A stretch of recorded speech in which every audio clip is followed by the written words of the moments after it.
If you talk about sporty SUVs, the first brand that comes into your mind is Alfa Romeo. Not. But that's what they want, and this is why they brought the new Stelvio, the first Alfa Romeo SUV.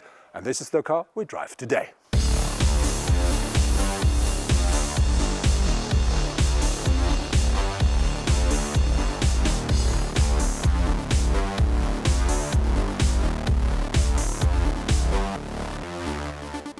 Our car features the 210 brake horsepower diesel engine, and that offers a maximum torque output of 470 Newton meters. This is combined with the 8-speed automatic, of course, and that really is a very nice package. That the car is quite powerful and it's still very quiet. We do have the different drive modes on board with this car as standard, so we have the so-called DNA. And if you switch from standard to sport, the complete characteristic of the car is changing. Even gear shifting is a lot quicker then. The drive of the car, in one word, is precise, which means we do have a very direct, very precise steering on board, and the suspension is quite stiff but still comfortable. And even if you drive turns quite quick, you still feel more than safe.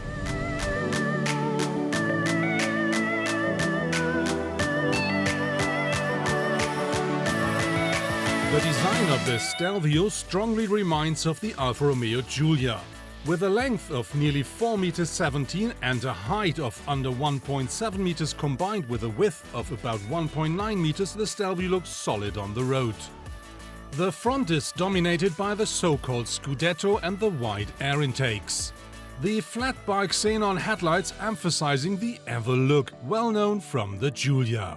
The three-dimensional side view is very sporty. Thanks to the long bonnet and the dropping roofline, the Stelvio looks almost like a coupe. The rear offers a good impression of the strongly pronounced shoulders of the first SUV in the history of Alfa Romeo. The flat rear window, the curved taillights as well as the distinctive tailpipes and the diffuser are quite eye-catching too. Unfortunately, I had no opportunity to drive the Alfa SUV off-road. Nevertheless, thanks to the heavy snow, I was able to convince myself of the quality of the Q4 all-wheel drive on the road.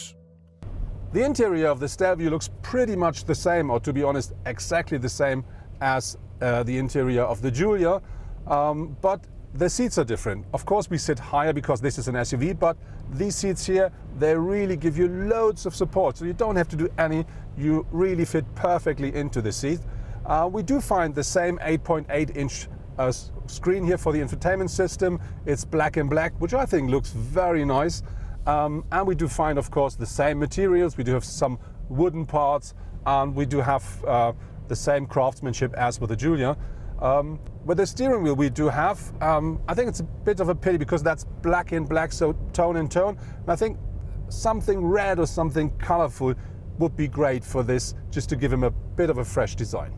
The surround view of the Stelvio is quite nice regarding to the front and the sides, but if it comes to the rear, this car has a bit of a coupe shape, so this means we have a very flat rear window, and so I would suggest whenever you go backwards, you better use the rear view camera and the parking sensors.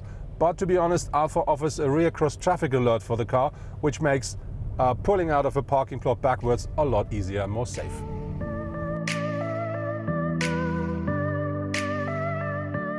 The Stelvio offers plenty of space. Even a tall driver like me, I'm nearly 2 meters high, will find plenty of space and will drive the car very comfortable. And there is still space behind me. And if there would be a standard person in the driver's seat, there's plenty of space for passengers. The boot size is 525 liters with the seats up. And if you fold down the rear seats, that increases up to 1,600 liters.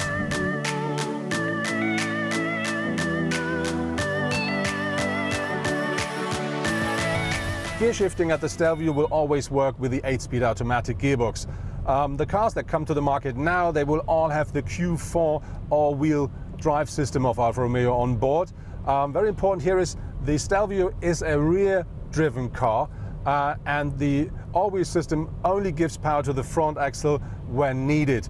But later the year, they're going to be pure rear-powered cars as well.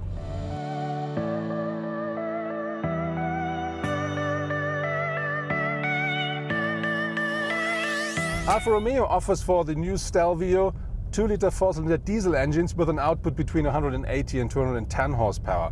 On top of this, we do have 4-cylinder 2-liter petrol engines with an output between 200 and 280 horsepower. Later the year, there will be the top version, which is the Quadrifoglio, and that offers 510 horsepower out of 6 cylinders.